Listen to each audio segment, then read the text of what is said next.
Good morning, good afternoon, and good evening. Welcome to today's event, Health, Gender, and Economic Benefits of India's Swachh Bharat Mission. Today's event is hosted by the Wilson Center's Maternal Health Initiative in partnership with Banyan Tree Global. I'm Deekshita Ramanarayanan, Program Associate for the Maternal Health Initiative. The Wilson Center is a critical source of nonpartisan foreign policy research and analyses, where we work to tackle global issues through independent research, open and honest dialogues like the one we're holding today, and actionable ideas. The Maternal Health Initiative covers a wide range of issues related to global health and gender, and we look to focus on the intersections between foreign policy, gender equity, and global health, particularly maternal, newborn, sexual, and reproductive health. Thank you to Banyan Tree Global for your generous support and partnership in making this event happen today. I'd also like to thank my colleagues at the Maternal Health Initiative for your hard work in putting together this discussion, particularly Sarah Barnes and Consolata Chicote. Thank you also to the South Asia Institute at the Indo-Pacific Program for co-sponsoring today's event. Historically, India's maternal, infant, and child mortality rate and malnutrition crisis go beyond food scarcity to larger issues of poor sanitation. 1 decade ago, 52 million people in India were defecating in the outdoors, which can cause malnutrition, infant and child mortality, maternal death, poor menstrual health and hygiene, and issues of safety and gender-based violence.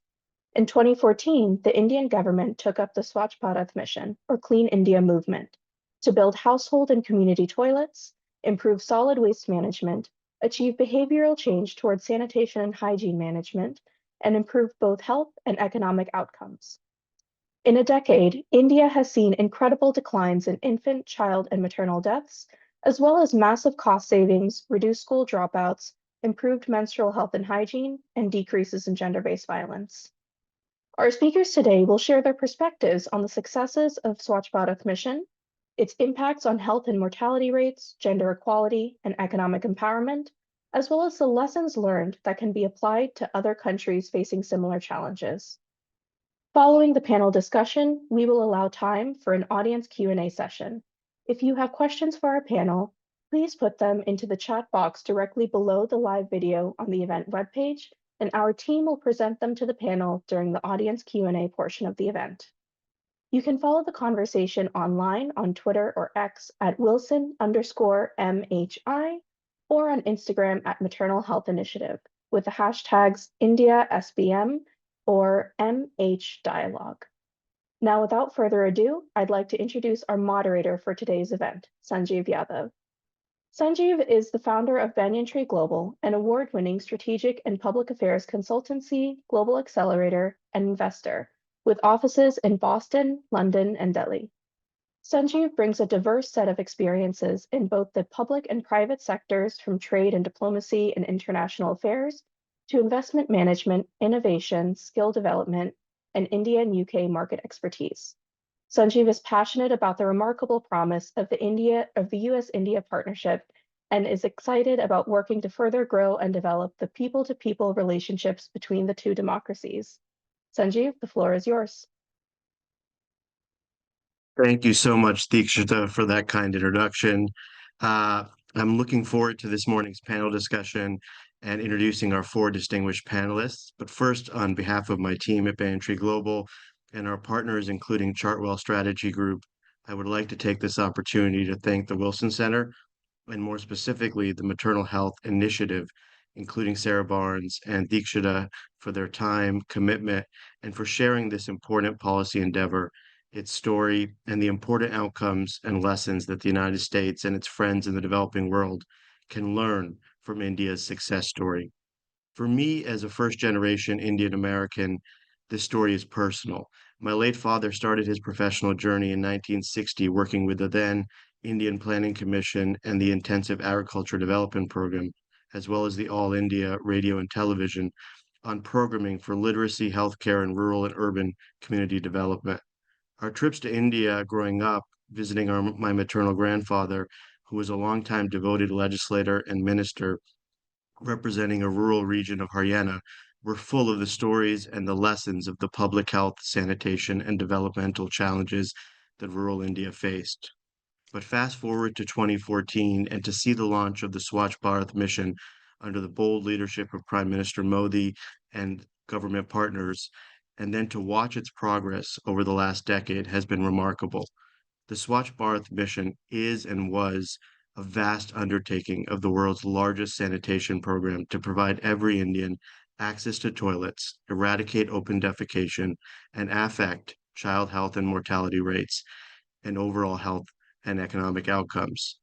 Today, we can see and marvel how, through effective policy, sound management, and communication strategies, this program turned into a mass movement that galvanized the youth of a nation, brought together all sections of society, and changed social norms and behaviors. This is a story that we hope to bring to life with today's panel, which brings together a unique set of experiences and perspectives as relates to the Swachh Bharat mission and public health in India. Now to our panelists. Dr. Shamika Ravi. Dr. Shamika Ravi is a member of the Economic Advisory Council to the Prime Minister and a secretary to the Government of India.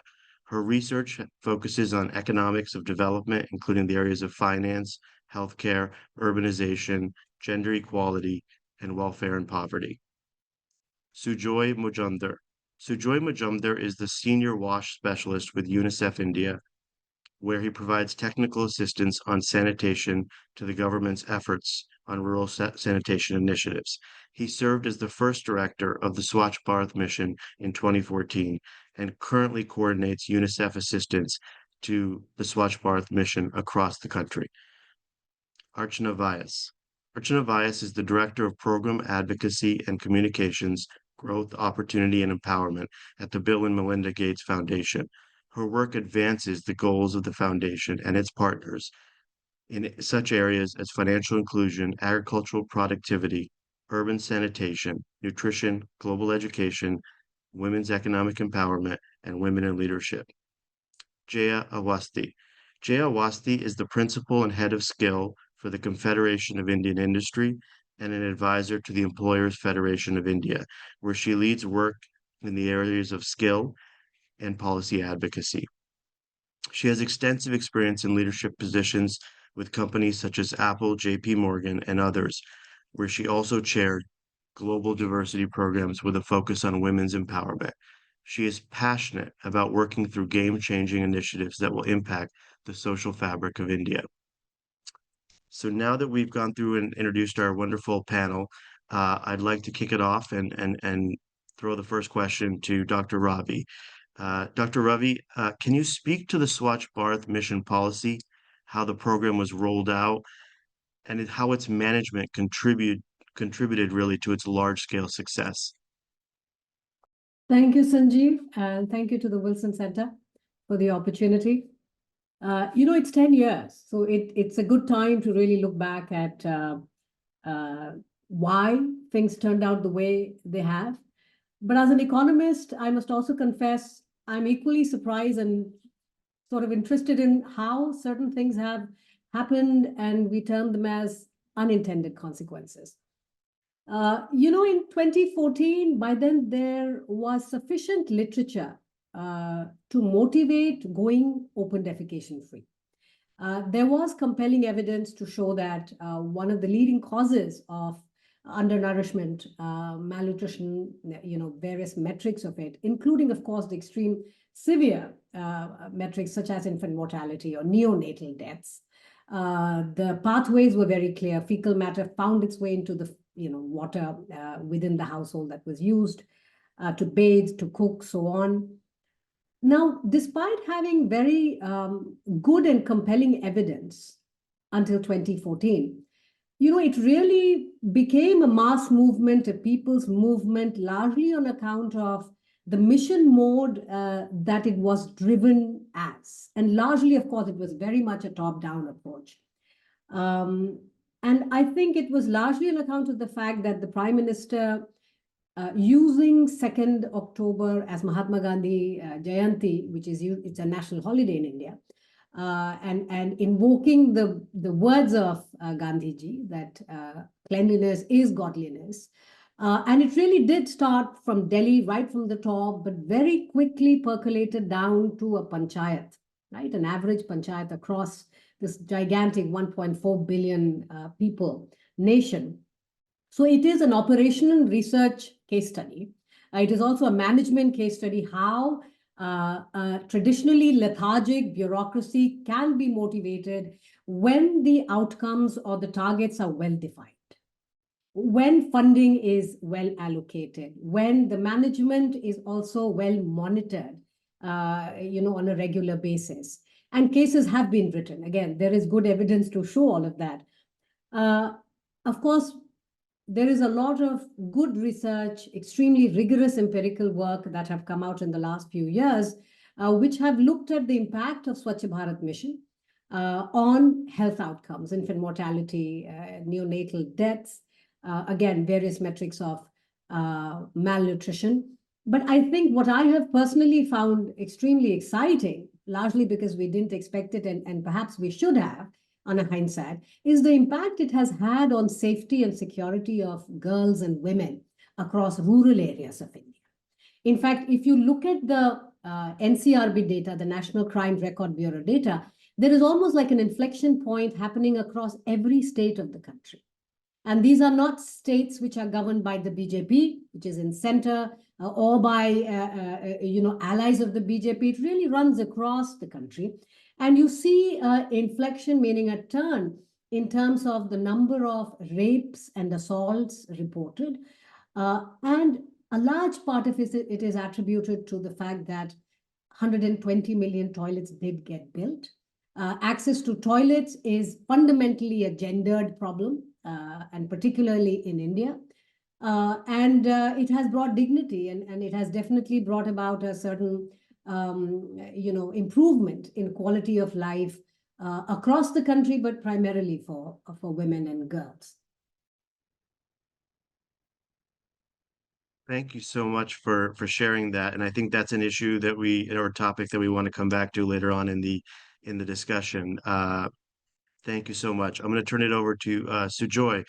Can you share with us what UNICEF's involvement was in the implementation of the Swachh Bharat mission, and what were the positive impacts that you've seen with this program based on your experience? Yes, Sanjeev. Thanks. I'll request. So I have a few slides, a couple of them. In fact, I'll request Dikshita. Yes. Could you go on to the next one, please, Dikshita? Yes. So we had a very good introduction from Dr. Ravi about the Swachh Bharat mission. I'm not going to go through the entire slide, just want to give you a bit of highlights.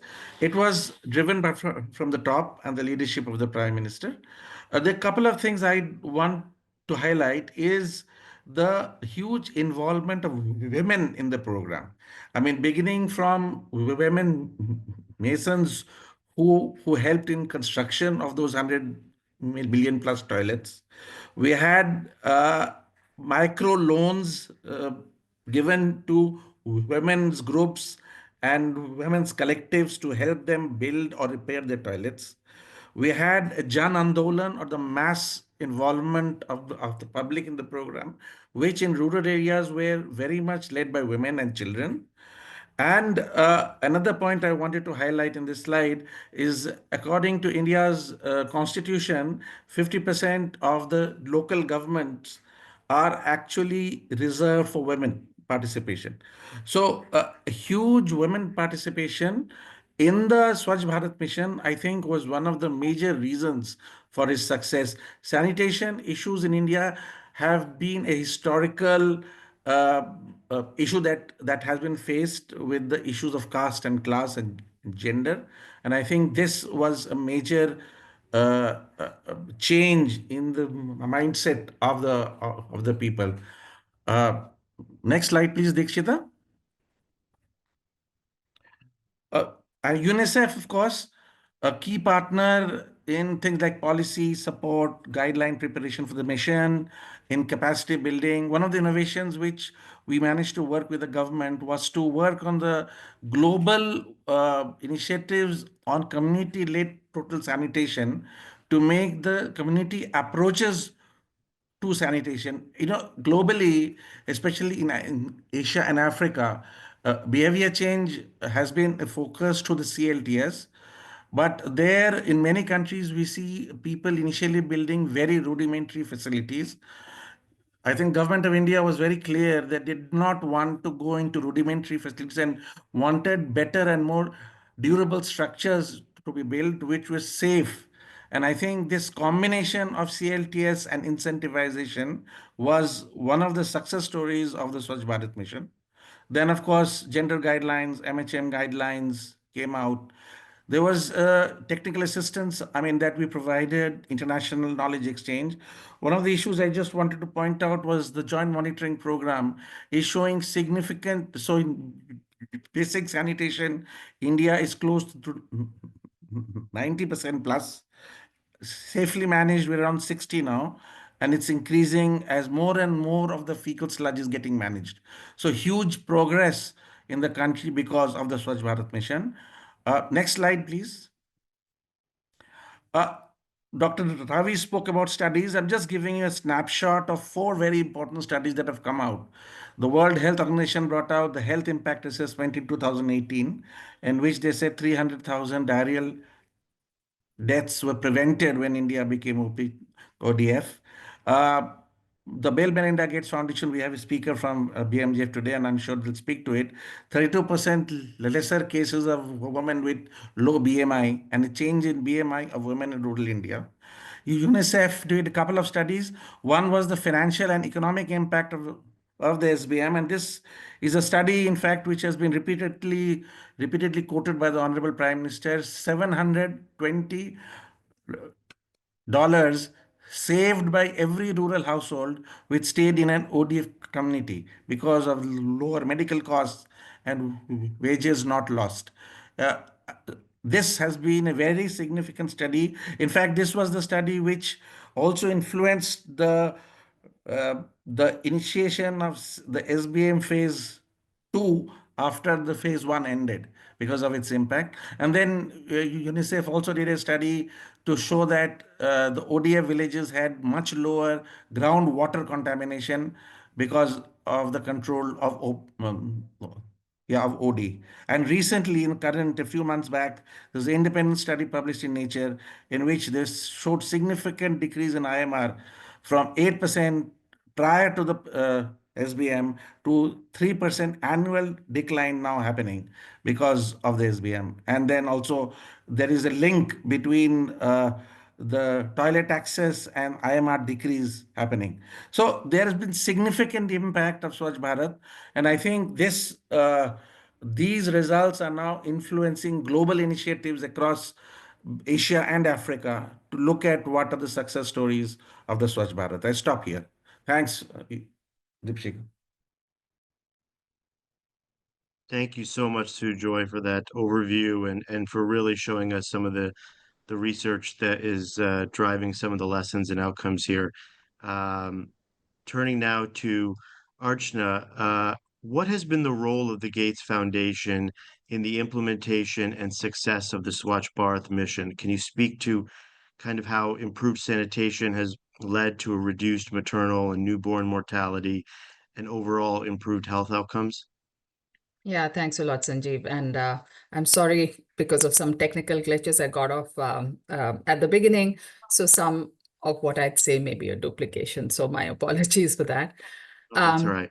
Yeah, the Swachh Bharat mission has been a phenomenal program. I can say with great degree of confidence, the Gates Foundation has been working in India for over 2 decades now, close to 22 years. And a program of this scale and such massive improvement over 5 years, and then, for the program to be maintained again in its next phase, such progress has been completely unprecedented. This has been not only, the attribution of the success of the program can be, one, the ambition and the vision really from the top, but which gets percolated down to communities. It is, the governance of this program and the leadership that was demonstrated by the ministries, and leadership at the ministries was phenomenal. So despite the progress of Swachh Bharat Mission, I would say about 3.5 billion people do not still have access to safe sanitation. The program that was implemented in India and the way that it was scaled over the, over 5 to 10 years, it continues to get implemented, is really an exemplar for other countries in the world where safe sanitation is still not accessible. Our foundation focuses on sustainable safe services because of the same, there's so much of synergy between the program's outcome and what we strive for, which is, positive health, economic, as well as gender equality outcomes. So there is huge synergies from what we are learning from Swachh Bharat Mission, and we continue to work in other geographies, and this is really a role model. The progress has been spoken about, Sujoy has spoken about it, and I'm sure Shamika would have highlighted as well.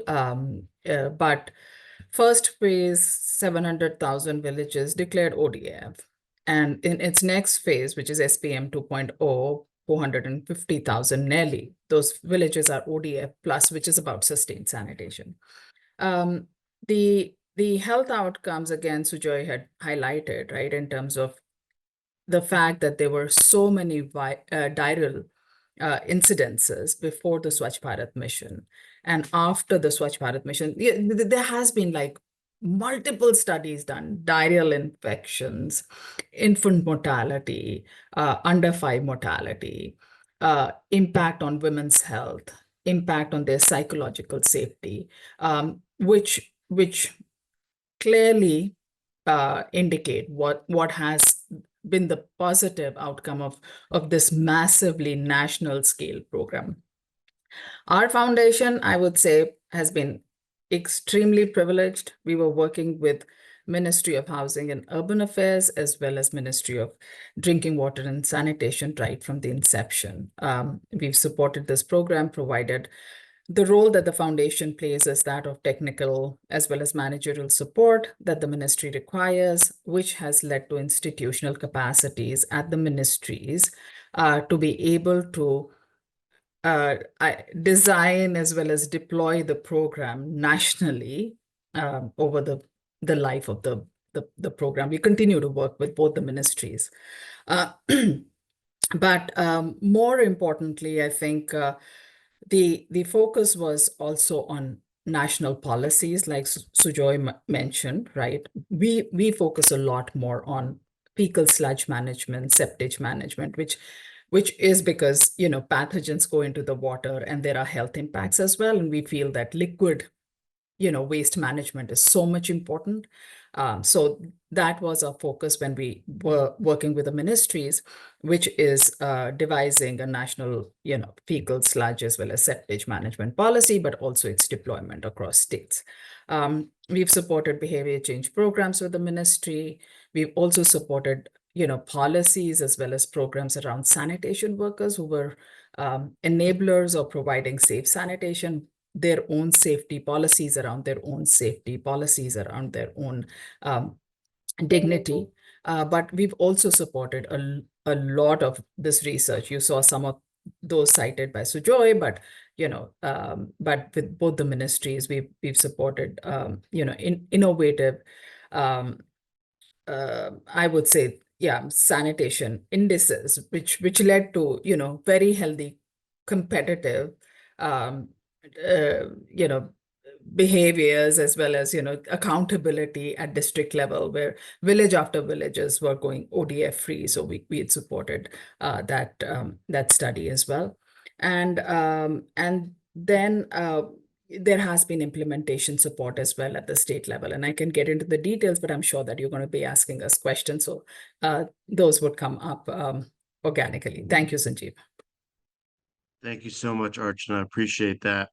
And I think there were some really great takeaways, and I noted that I think Dr. Ravi had mentioned the word panchayat, and for our audience, the panchayat is the the local village governance structure. And so I think this speaks to the layers and levels of where the rollout took it all the way to the very rural village structures and village bodies that governed this policy and affected really the rollout effectively. Turning now to Jaya, uh, as a women's leader in both the public and private sectors, can you kind of share with us your personal experiences with the Swachh Bharat mission? How has it impacted or touched you, and where have you seen kind of the broader impact? So thank you, Sanjeev. First of all, it's great to be here. So thank you to Wilson Center and my very esteemed panelists. There's so many notes that I'm taking down today. Sanjeev, I would actually bring the whole bit about personal moment through a narrative. I would like to bring this to life, maybe all the things that have been said before. If all my audience and all of you could bear with me for just maybe a couple of minutes, imagine a scenario that I'm going to draw for you. Just walk on this path, which is out of reality, with a protagonist who's 100 years old. So let me tell you a story. Here's a lady, 100 years old, for a century doesn't know what toilets are all about. There is nothing called a toilet in her vicinity. She walks every single day, multiple miles, into the open fields, maybe before sunrise, so that nobody watches her, sees her as if she's going to commit a crime. Well, she's going to relieve herself. She holds the hand of her granddaughter, walks down those fields, because of her age, stumbles several times, falls, gets up again, stumbles, goes to the field, relieves herself.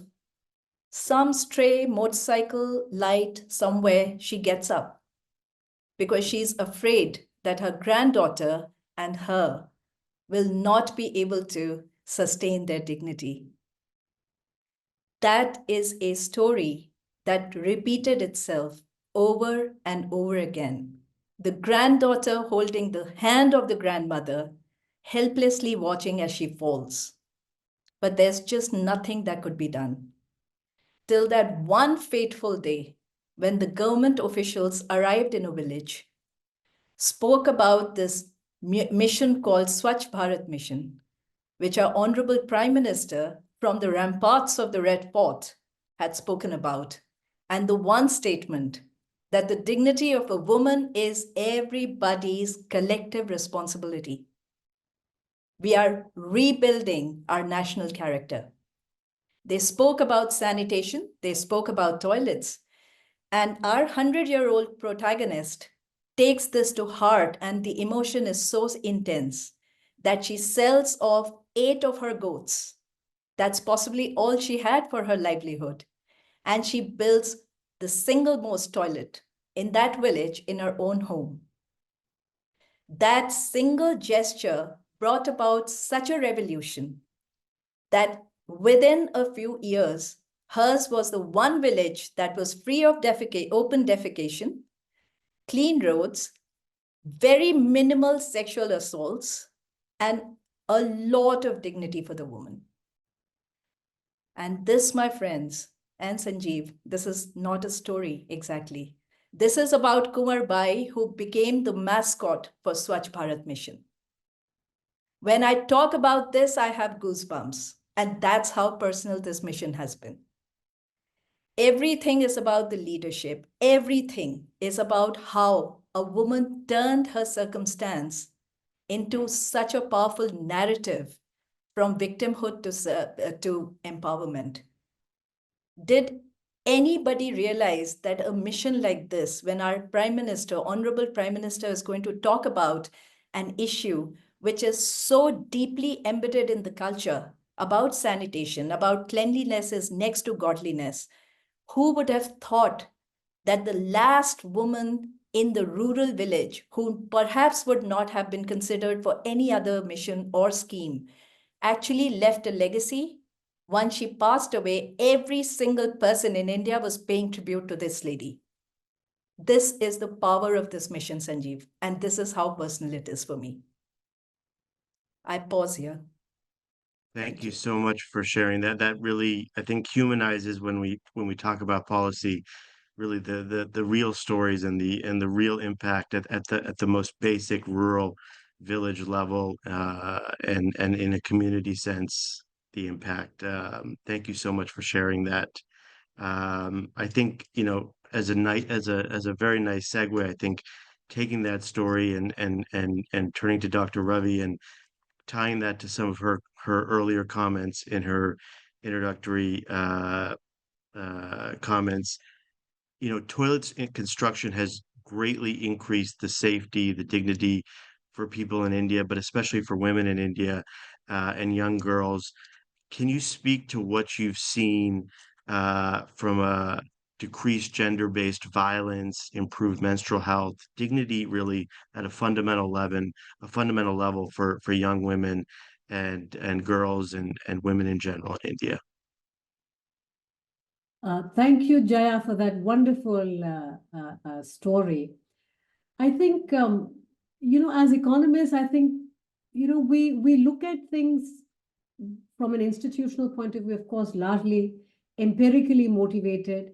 But this is where a lot of the nuance and a lot of the sort of the human touch and measures. Think about dignity. We are not in a position to measure dignity, Sanjeev, and yet I think one of the reasons why it touched everyone and why it has been such a mass movement is because it really is a very personal story, as Jaya put it, to a lot of citizens across this country.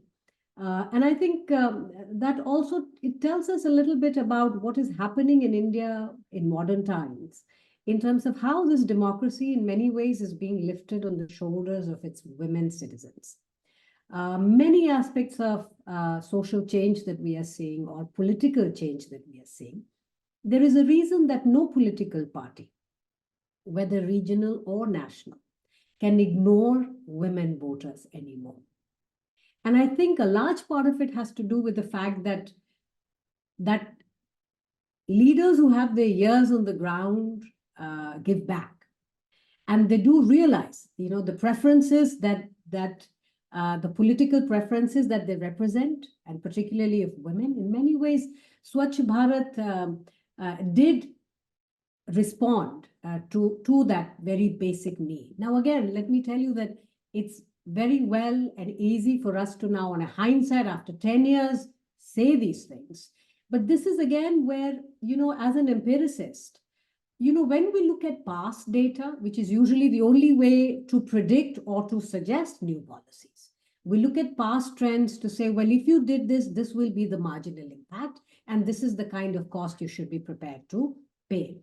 In all of these analyses, Sanjeev, we almost always discount political leadership, or call it political entrepreneurship. It's not just leadership. There's an entrepreneurial nature to a lot of these fundamental policies. And because you have these major shocks in the system in the form of entrepreneurship at a political level, we see these changes. And when we see these changes, a lot of it, of course, are along expected lines. In particular, I have worked more closely in some of the northern states which have had a lot of high-risk pregnancies. And high-risk pregnancy, a lot of it has to do with the kind of issues that Archana and Sujoy mentioned in far greater detail. But if you even look at parts of Delhi, right, over time, what you're fundamentally trying to achieve is also a behavioral change. And behavioral change, unlike how we look at it in behavioral finance or behavioral economics, where little nudges can make a difference, actually that's not always the case. Because in the beginning, the building of the toilet, because it was such a well-defined, narrow target, it got done. But then came this massive feedback from many parts of the country which said, you guys are building the toilets, but people aren't using them. And so then it was not just a case of, well, when you make a good thing available, people will automatically, accept it and alter their behaviors, right? I think at this point, on a lighter note, I also want to say how policy making in noisy democracies, plural democracies, is not very easy, because I remember a symposium in Delhi in 2012. When we were talking about making India open defecation free. And I remember there were a group of experts who said, but Dr. Ravi, you don't realize economists have a very sterile view of society. It's a social institution. Women heading out in the evenings or early mornings, it's also a way they socialize. And at that point, I held my head, because there are costs and benefit behaviors of a certain type persist because people don't have alternatives, right? And that's where, again, safety and security of girls and children have emerged as unintended consequences, just by the kind of examples you heard Archana say, or Sujoy Jaya mentioned, that the women embraced this wholeheartedly. And you're seeing now every political party now try and extend, different aspects to Swachh Bharat in different ways. So I think, it has been extremely beneficial. We have learned a great deal from it. What we are seeing now, in fact, my most recent research, is that in India, there has been a reversal in terms of the labor force participation of women, particularly in rural areas. And the new data that has come out, and I've been looking at the trend since the last 8-9 years, that we had a major decline from 2004 to 17-18. And there is an entire industry. There are lots of research papers that have looked at what is causing India's decline in women's labor force participation. But what you have also seen now is a complete reversal. We are back to pre-2004-5 levels of women labor force participation, and primarily in rural areas. I can guarantee you that there is the role of just having secure, toilets and some of your basic needs being met. And therefore, the kind of nutritional outcomes and health and hygiene outcomes, the kinds we're looking at, are all contributing towards it. Of course, the government is doing a great deal, but just quality of life improving also means that women are willing and capable to go out and participate in the economic activity which we measure. So, yeah.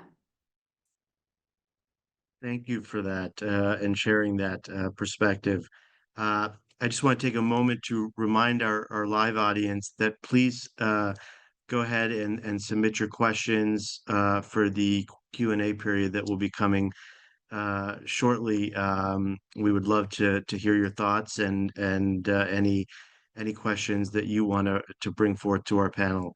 I want to piggyback off the last question and really speak to, because I think one important point there is that we often see good policy. There's a lot of good policy out there, but good policy doesn't necessarily lead to effective implementation and outcomes and broad engagement. Archana, perhaps turning to you and to the broader panel, community engagement and the way communication has been used and engagement has been used at all levels of Indian society to really push the Swachh Bharat mission forward. What do you see as some of the big lessons, takeaways, or the effective strategies that were used, and how does someone on the outside looking in take that and see how they can replicate that? Thanks a lot for that, Sanjeev. Just being, having the privilege of working very closely with both the ministries, the program has been all encompassing. It is just marvelous to see every aspect. Like it's one of the most beautiful case studies implemented to the T. First of all, I think the success is really at the governance level, which is what I said. And if you would have heard Mr. Paramaiyer, who was leading the entire Swachh Bharat mission from the drinking water and sanitation side, he would articulate the program saying we activated it at the PM, CM, DM, and VM level, which is, Prime Minister to the chief ministers of the state, to the district magistrates and then at the village management level as well. And the reviews had a cadence, and which meant that at every level there was a cadence when the program was being monitored. It was not just designed. Sometimes policies, you're absolutely right, that the policies are designed at a national level and not necessarily implemented. So the reviews played a very, very important role in terms of making sure that every level, the program was well understood and it was being delivered, but also being monitored as well. The second thing that I would say is that there was a tremendous capacity that was infused in the system as well. Partners like Tata Trust provided huge amount of, young talent in the form of Swachhta Preraks, who were working very closely with the district magistrates to ensure that the implementation takes place. And the district magistrates, which is actually the unit, over the villages, because there was village management as well, but they were monitoring the programs as well. So there was increased capacity at district level. The third thing that I would say is obviously a program of this scale cannot be successful unless the community embraces it. So there was a large focus on community engagement. Swachhata Grehis were appointed, and they were really the volunteers at the village level who were mobilizing community to ensure that the program was getting implemented.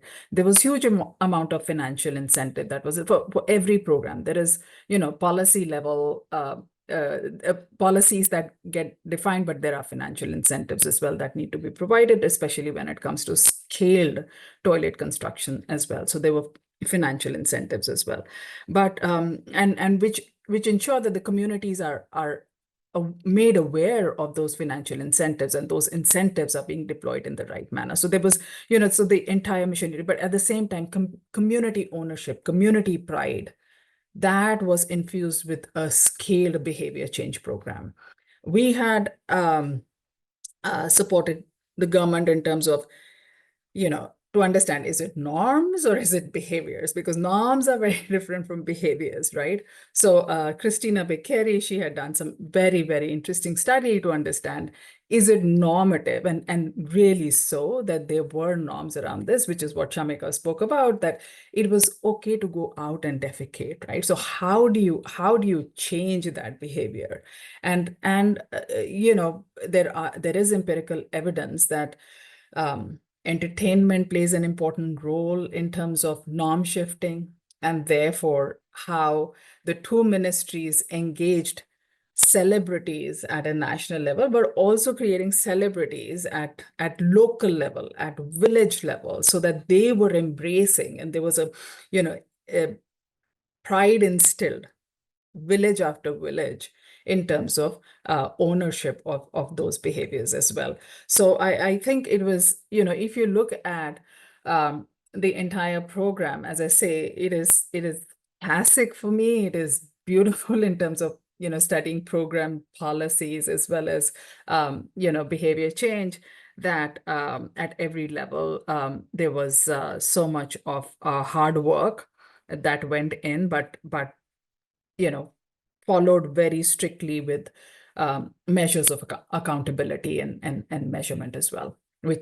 And then you had follow up in terms of, let's just look at what did it deliver in terms of health outcomes. Let's just see what did it deliver in terms of economic benefits, and SBM 2.0 is a program that continues, which is to say that, hey, at that point in time, if you're seeing scaled open defecation free, but there is still management because there is slippage. India is a large country. There is slippage. So a program of this scale has to be managed well, and then and over a period of time sustained by community. So community's role become extremely important. Perfect. Thank you so much. Does anyone else, Sujoy or Jaya, want to share any of their perspectives on kind of the community engagement, effective communication strategies that really impacted the success and the rollout of this program? Yeah, I'll just come in maybe with a couple of points in addition to what Archana ji just mentioned. One was the fact that the program uh, allowed innovation at the field level. So you could see states and field officers and implementers using local cultural festivals, cultural institutions, and norms to spread the message of sanitation. And I think, and many places we used to see local geographical areas building slogans which they identified with, like say a place in Rajasthan would say, "Can we make my village or my block or my district clean?" Making particular Bikaner clean, no? Clean Bikaner city. So that was very useful. Another thing, example I'd like to give, I mean, we just heard from Jayaji also about this 100-year-old lady who became a star actually in the state of Raipur, in Raipur city in Chhattisgarh. But we saw brothers giving Rakhi, I mean, sisters tying Rakhis to brothers, and the brothers returning them a gift of building a toilet in their homes. So it was this kind of cultural linkages that we saw. We saw plenty of messaging through cultural icons and religious leaders and preachers preaching from mosques and temples about the need for sanitation. And last point I'd like to make is the focus on outcomes for the community. The fact that if one household also does not use a toilet, it really impacts not only the health but the image and the social, relationship within that community. I think that was a very strong message that really worked in the first 5 years. Thank you. Anyone else, or otherwise, I would love to jump in. Sujoy, we had a question from the audience, and you know, as we've been looking both at a macro and micro level at the SBM, the rollout, the program, and obviously the outcome and success. From your perspective, what other countries can replicate this project, this model? And perhaps, I'd love to turn to the rest of the panel and get a sense, is the government of India and its partners currently engaging other countries in terms of helping support replication of this program more broadly? Okay, thanks, Ajit. So I'll come in quickly on this. So the first part of the question, so there have been, after the initial phase of Swachh Bharat Mission phase 1, which ended in 2019, there has been plenty of global interest. And I think agencies like the World Bank and UNICEF and the BMGF have played the role of spreading the successes from India and the failures. I mean, I must also flag that it was not all rosy. There are problems in the India sanitation program, which the government is working on and partners are also working on. But there all the successes on communication, on capacity building, on political leadership. I think this has gone in, and we are seeing countries like Nigeria, Kenya, Ghana, and other countries have come and visit India and learn from what has worked. One thing I would like to mention, because it's not yet, I think, come up very clearly.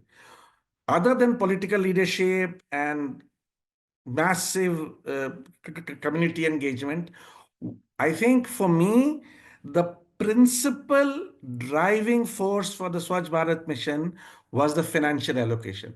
The government put the money where they're preaching. 18 billion US dollars spent on SBM1. Another 18 billion is being spent on SBM2. Safe sanitation is essential for health. Public health is a public good, and therefore public money has to be spent. India did not wait for international funding. And in a country with the size of India and the problems that we had on sanitation, no amount of global funding could have ever supported this kind of program. And I think the government realized that, and huge public investment has gone in. I don't know, I mean, the audience would like to know that for the past 4 years, the government has started a parallel program for water, Jal Jeevan Mission. It is providing tap connection to 185 million rural households, costing 80 billion US dollars in 5 years. Nothing of this sort has happened anywhere in the third world. I'm absolutely sure. So financing has been critical, and I think that is one of the messages that is going out to the world, that political leadership, getting in partners on board is essential, but government has to come forward and find resources to put into the water and sanitation sector. Over. Thank you. I mean, Dr. Ravi, do you want to add a little bit to that question and kind of the rollout more broadly internationally with partners? In fact, Sanjeev, during the G20 conversations that we did have, and you might have noticed over the last couple of years, there have been several efforts to align a lot of the global South countries.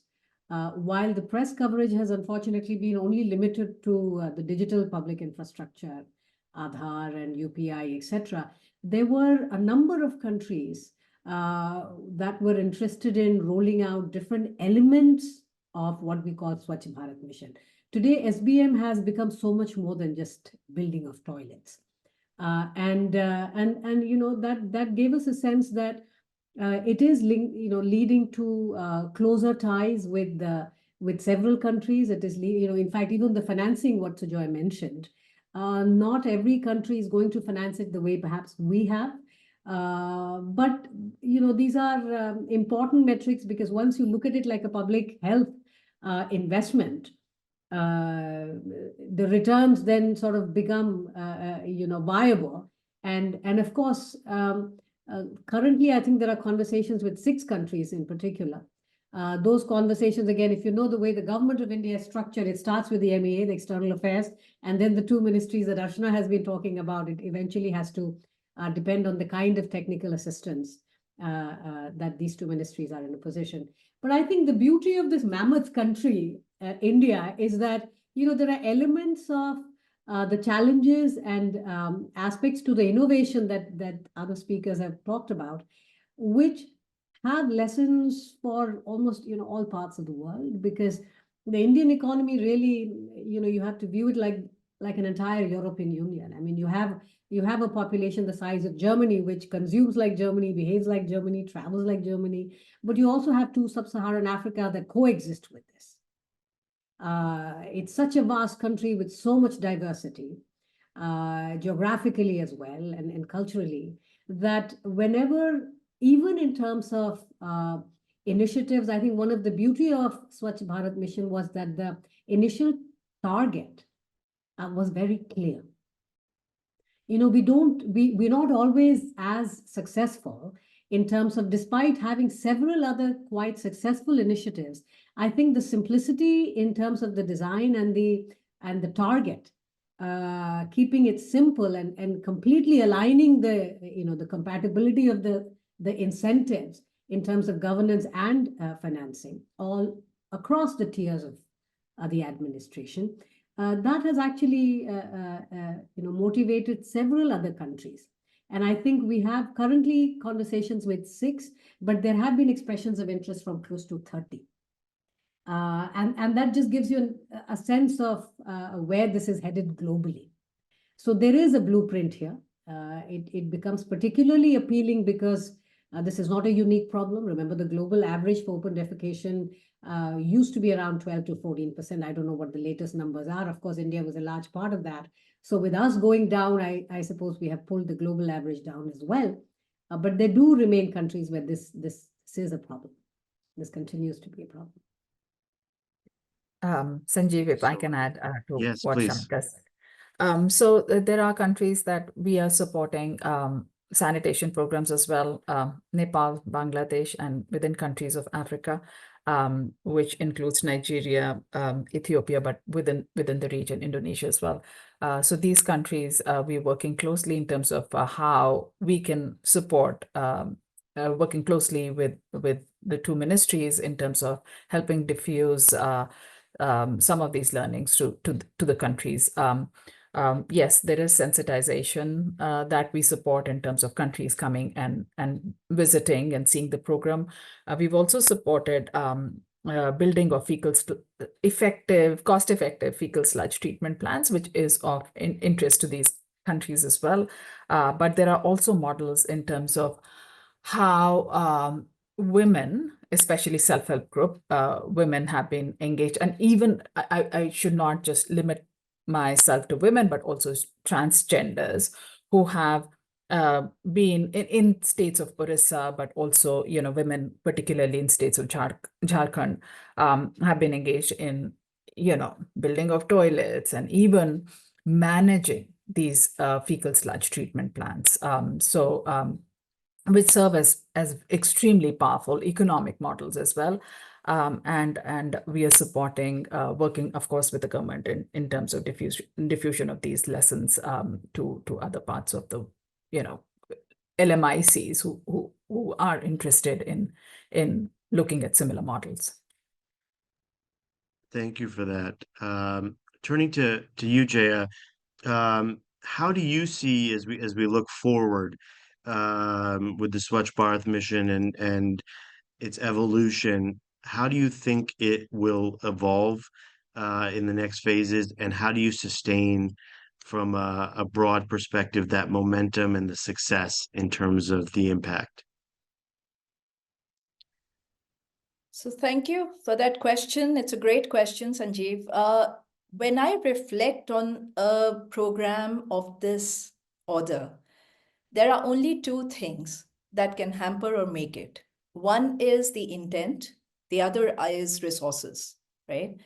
In terms of the intent, sitting from the space that I do, private sector, etc., I've seen probably all the stratas of women empowerment in my previous experiences. Sanjeev, I can tell you that the intent, I've never been so confident about the intent of the leadership. Under Honorable Prime Minister Modi, I think when there is a mantra given to the country, it is followed to the last T. So there is no problem with the intent. I'm very confident that that's not going to be a showstopper. Now comes the resources. In terms of sustainability and maintenance of a program of this order, you do need a lot of participation. So it's heartening to see that the industry came together. There was a call for action for CSR, corporate social responsibility. The industry stepped forward. In fact, my Confederation of Indian Industry, who I'm associated with now, also did a lot of work along with the industries associations to ensure that this is a success. Resources is something that one has to keep a very keen eye on, because you just need every single hand on the deck when it comes to this. Even the behavioral change that my co-panelists have been talking about, it's a change management of a different mammoth order. It cannot happen overnight. And once it happens, how do we sustain it? So those are the only two things in my mind when I reflect upon this are the things that will make a difference going forward. So just one last note on this from my end, Sanjeev. The impact on, let's say, a girl child and how the social fabric of India has begun to change with the program of this kind. Again, just imagine with the kind of toilets that have been built, etc. There was dropout in the education level of the girl child because they didn't want to come to school. Those 5 days were really important for a lady, but if you don't have a toilet, you're not supposed to come, and eventually they just fall out. That has begun to improve. So when we talk about the sustainability, I just wish and hope that every single person who's interested in this, from an individual level to an association level, has to come forward and start helping and continue to help throughout. So thank you, Sanjeev. I'll pause there. Thank you so much for sharing that. I'll turn to the broader panel and feel free. This is an audience question. Whoever wants to jump in first. Someone has asked, do the panelists feel that the Swachh Bharat mission created in and of itself prior to that, to the rollout, societal pressure on the political leadership to drive this policy? Or was it really begun at the senior central government administration level under the prime minister, who latched onto the issue and drove it forward? And I don't know, Dr. Ravi, maybe you're the first one to kind of speak from the inside perspective. Yeah, well, Sanjeev, there's all this evidence that existed. Open defecation free. We have known this to be a scourge for the last 25 years since Sure. the evidence has begun mounting. We had a lot of scholars throughout the country write about these things. And not to say that efforts weren't made. I think considerable efforts were made across many parts of the country to really overcome the problem of desertification. But it just did not, translate into the kind of, the magnitude that was required. So I think this is one of those instances when we can say that this was top down. Yep. And because it was top down and it was managed and financed, but beyond the technicalities of it, I think, how you mobilize mass movement, that requires a completely different kind of leadership, Yep. where the citizens respond with this degree of faith where everyone took it upon themselves, right? You had business associations, you had resident welfare associations, village communities, you had all kinds of people with different strata, right, come together and join this mass movement. And I think that's why it's also important to remember Swachh Bharat Mission in many ways has also laid a blueprint of how we have also successively done welfare in this country since 14. If you just look at what we call today, and you heard the Prime Minister, talk about the concept of saturation, that, basic amenities are now going to be made available to all citizens throughout the country. And what are those basic amenities? Well, it started with toilets. And consecutively, and of course, we were also trying to expand electrification. Then, of course, came the bank account, then came LPG, then came affordable housing, and almost all of them targeting women, right? And now we are at a stage when we are seeing piped drinking water. Now, you have to recognize that, these needs have been felt for the last, decades, right? 7 decades and more. But I think there is something about the philosophy of doing welfare in a way that it's well targeted. You really want to cut out a lot of the middlemen in the system. Remember, in a country like ours, we have traditionally had so many leakages in doing welfare that, we would lose, we would incur 3 rupee worth of expense for 1 rupee worth of benefit. That's the kind of inefficiency that the welfare state lived with. So in many ways, Swachh Bharat Mission in its initial phases and the successive experiences that we have also led to us designing a lot of our welfare and amenity programs in terms of better targeting. And of course, life has come a long way in the last 10 years. If you consider that every Indian today is networked in terms of having a bank account, having Aadhaar, and being on mobile, right? Everyone has access to mobile, and that just makes a lot of knowledge and real-time communication, many things possible. So I think over time, the philosophy of doing welfare has changed, and the result of that was during the pandemic. Globally, if you talk to scholars, as I did because I was at Brookings and there were lots of seminars of this nature, and we were very worried because most people expected hunger deaths to happen in India, right?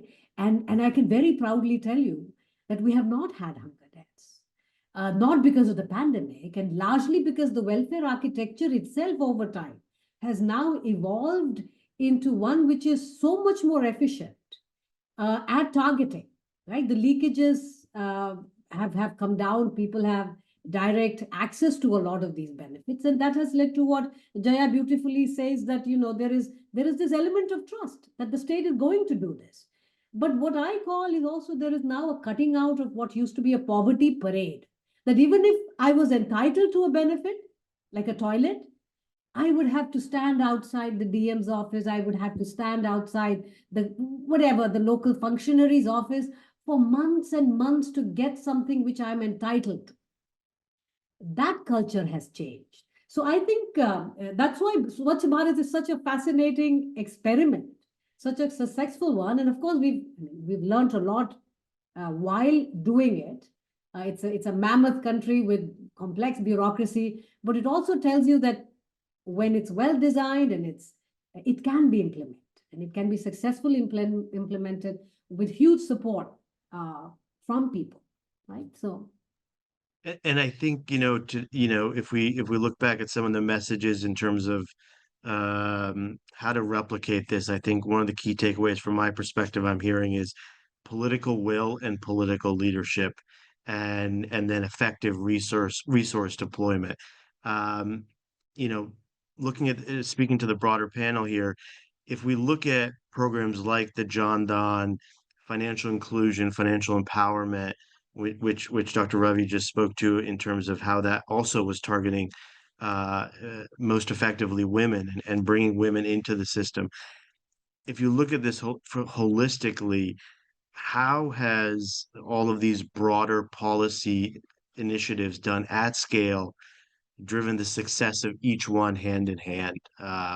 If that question kind of makes sense, because I think we're talking about Swachh Bharat, but at the same time, if I looked at Jaya or Archana or Sujoy, without John Don and without women being able to bank and to transact and to be able to be part of the system, could this have been as successful?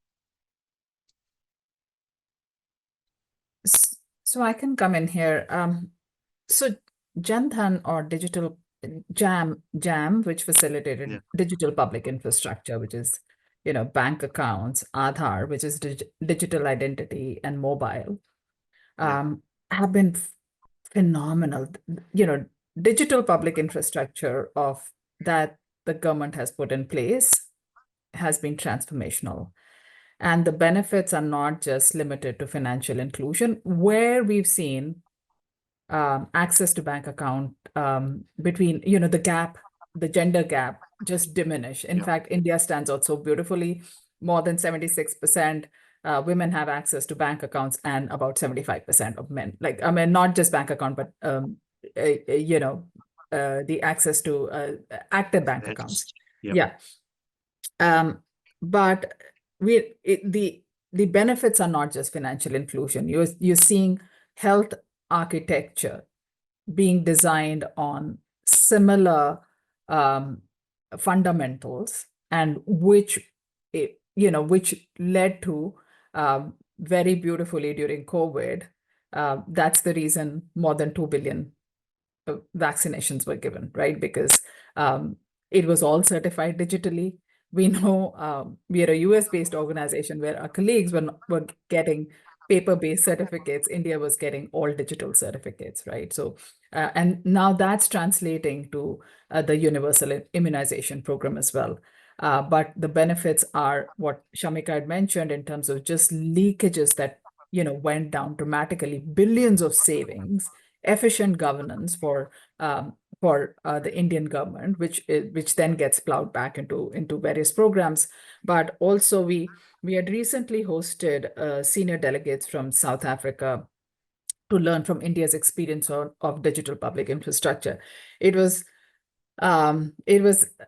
extremely heartening to hear in terms of, while South African government themselves rolled out a program in haste for during COVID for, direct benefit transfers, they were like, okay, if we had the digital identity and if we had similar fundamentals in place, it would have been so much efficient to give out those benefits to the citizens. And in the case of India, the reason why women were at the forefront and women were getting those direct benefit transfers is because they had access to the bank accounts, and the money could have been rolled out digitally.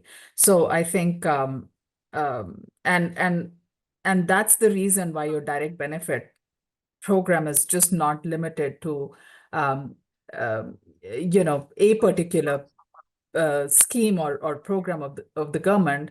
Even farmers are getting their benefits digitally. They are getting advisory services digitally. It's highly targeted, and you can see benefits from state to state, and it's not just now limited. And India is a federated system. It's just not limited to one state, but many states embrace this program now. And I think, yes, Jay, please jump in, Yeah. because I think I just want to quickly remark, we have questions coming from the audience, and I think one of the points of interest is individuals are trying to understand the scale. How was this done at such a massive scale?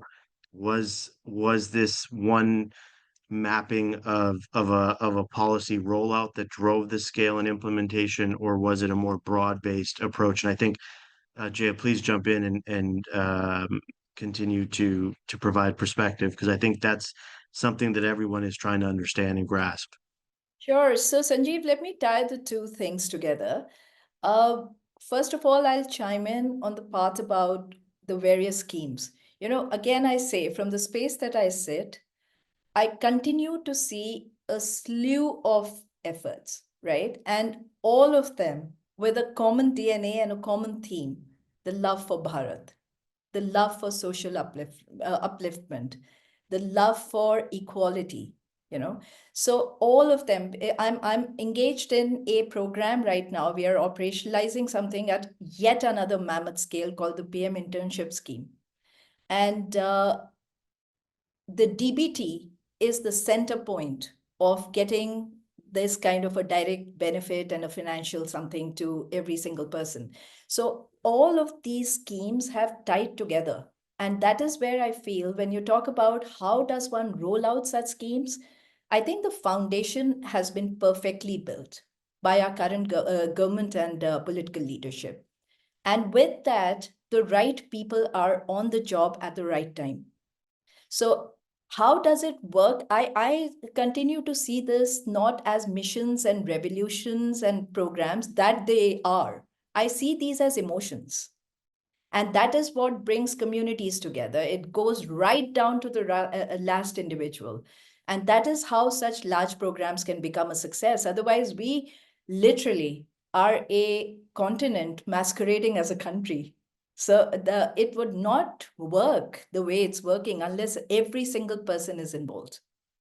So I pause there. Thank you, Sanjeev. I don't know if anyone else wants to jump in. Otherwise, we have another audience question. Yeah, Oh, sorry, did someone go ahead? Yes, Sanjeev, I'll just come in with, because you asked Please. I just wanted to answer your question on scale. Yes. I was quite fortunate to be at the SBM office when it started in 2014. So as part of the planning process about how this scale was done.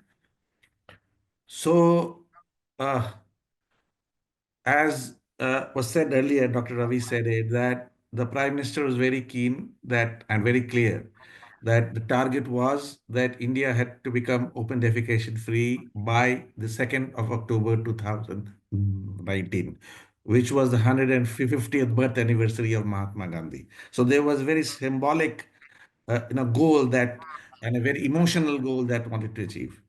So the mathematics was very simple. The, what was done was in 2014, 13, 14, there was 100% census of every rural household in India. This was basically a rural issue, a rural household. It was found out there were 180 million or so, give or take a few rural households in India, and 110 million or so did not have a toilet. So the target was absolutely clear: 180 million rural households whom we knew who they were. This was all put into an MIS system. We knew who they were and where they were. And this cohort had to be ensured that they got a household facility in 1,800 days, which was the amount of days we have in 5 years. And the financial estimates were done. I mean, not only for the construction bit, but also capacity building and IEC and communication outreach, etc., galvanizing a whole army. And when that mathematics was done, and the finance ministry said, "We will provide you the money to do this," then it became a kind of it became a kind of managerial system and everybody's hands on deck. As was mentioned, the PM, of course, leading with the DM and the CM and the Gram Panchayat. I want to point out there are 250,000 Gram Panchayats in India, or 55,000. And each of those Gram Panchayats were given the responsibility to make sure that 100% of their households got a household toilet in a period of 5 years. It was this kind, and then there's this entire planning. And where does the material come in? Where do the masons come in? Where is the community outreach? There is sanitation worker and sanitation Swachh that was mentioned to go to every household and to convince, because it's not only to go and build, you had to convince the household that this is your toilet actually, and you need to build it and you need to use it. So it was a massive effort. But then when there is the will and there's the push and there are resources behind it, and there is the requirement also. I think one of the things was there was a demand. The time was ripe. People knew that this is something that we need to do. I think that's how it worked. Yeah. Over. So if I can just add one more point to what Sujoy has said, and we are, again, UNICEF, we work very closely with them. They were one of our closest partners as well. So I think micro-planning action plans, right to the village level. That is what got the success, because this is also polio. And the third word I would say, what Shamika had said, was saturation, right? So these are very critical to the success of the program. Also, the entire machinery of the government was activated. So it was just not these two ministries. Every ministry was given a task of Swachh Bharat Mission. So whether it is the health ministry, how can they contribute? Whether it's the education ministry, how can they contribute? Getting in school children and, motivating, taking it to the lowest level. So the saturation was also not just limited to the two lead ministries, but also across ministries. The fact that we had Gandhi spectacles on every note, like every currency, is because every citizen had to be mobilized as well. And then you had corporates were, asked to pitch in. The public sector units were asked to pitch in. There was a corpus or a fund that was created. There was an appeal made by the Prime Minister, because there was an understanding that public resources were available, but it had to be supplemented by other resources as well. So there was a plea that was made to other actors as well. Media was appealed. Media came in and pitched. There's a good ROI study that we had supported in terms of, the amount of IEC that was done, or IEC as in, communications that was done. What did that result in? So there was a massive activation, but realizing from the fact that there had to be micro planning that was done, which was then implemented and reviewed at every level for outcomes. I know Thank you Shamika so wanted to much. come in. Yes, and Dr. just one- Ravi, before you jump in, I just want to, so you can piggyback maybe two questions in addition to what your comment is about to. We've had some audience questions also wanting to get a sense of really the data and the impact on the reduction of infant, child, and maternal deaths. So if you could, after you add your commentary to the last question, please feel free to add some perspective to that to the audience. Sure. So Sujoy actually showed a lot of those statistics where you had the IMR falling from 8 to 9% to below 3. These are remarkable changes which take decades. But just before I forget, there is a government side of the story, Sanjeev, right? I mean, of course, I have the distinct privilege to be sitting in the government right now. But all my life, I have sat outside, and most of the scholarship that I have contributed to have been in the form of assessing impact of major policies, right? So there is always a certain degree of healthy skepticism when the government tells you, we have attained X amount of. Particularly as far as a lot of these basic amenities and toilets, because we are talking about Swachh Bharat and now drinking water or piped water and so on.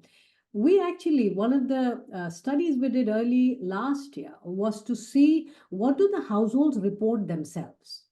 So forget the administrative data, right? The ministries are saying we have done this and that, and of course they're putting in a lot of effort.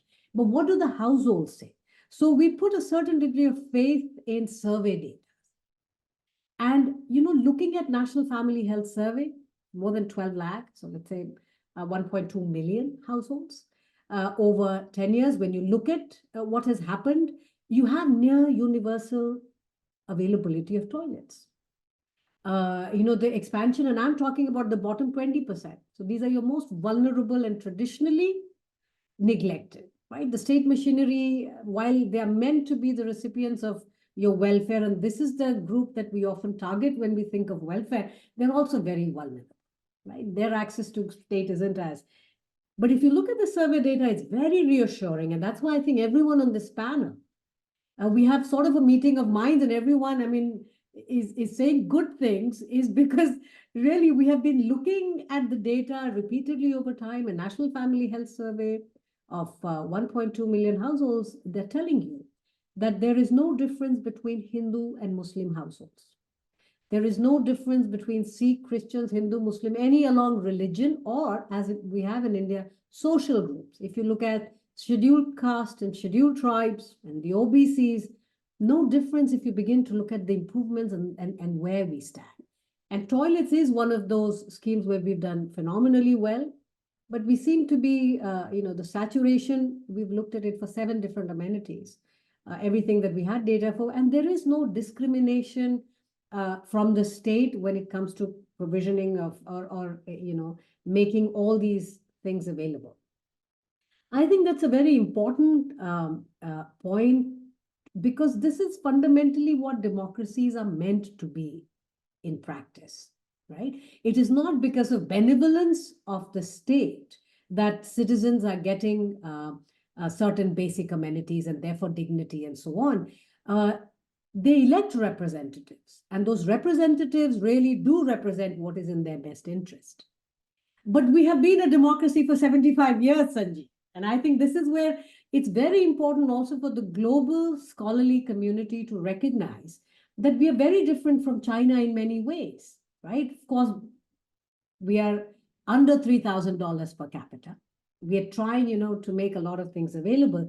But welfare, because this is democracy, you cannot not do development. You cannot ignore various aspects of quality of life, which in multiple metrics, even if you look at the multidimensional poverty index, right? Traditionally, we look at consumption expenditure of households to look at what is happening to poverty. And the biggest increase you have had in India for the bottom 20% has been over the last 10 years, right? Massive increase, and that too from the rural areas, right? The improvements we have had on multiple, even the MDI, the multidimensional poverty index, a large part of it has to do with the fact that health outcomes or availability to better health care, because of all these different amenities, toilets definitely becomes a very important, as does LPG and other things. But toilets, again, is very, very fundamental, right? So almost all the data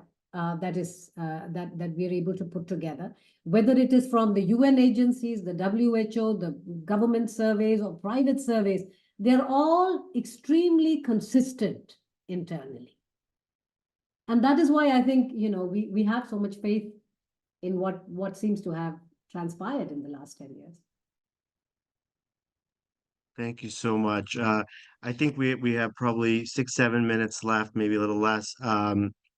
Quickly, I think an audience question really, if we take a forward look and understanding all of the important achievements that we've discussed today, which are, the audience member said are so well deserved, could the panelists really speak to the future, and where are the challenges or gaps that really remain, and how do you see where are the most strategic next steps really for government and its partners to improve water quality, access, quality of sanitation services, especially in urban areas as much as rural areas, thinking about water bodies and rivers, etc. I don't know who wants to. Yeah, Perhaps so I'll come Sujoy, in you. with that, if it's okay with you, with a few points. I think, as is very now, it's clear from what all the speakers have said, We have seen a huge creation of huge infrastructure on sanitation and water across the country. And it's a big country, 1.4 billion people. Uh, the government has spent a lot of money on Swachh Bharat, and going forward, the challenge will be to make sure that all this infrastructure and systems that have been created need to run and need to provide the sanitation services. The question is that will require significant OPEX cost, operation costs. Now, how long will the government be able to bear this cost is an issue, and that is, I think, a very significant uh, challenge that will have to be faced. As I mentioned, in India, historically, water and sanitation has systems and services have been funded almost entirely by government resources. And the user has over some time got used to these kind of services from government, so the propensity to pay for the services received is not very high. And that is where the challenge will be, not only to find out resources to operate, to convince people.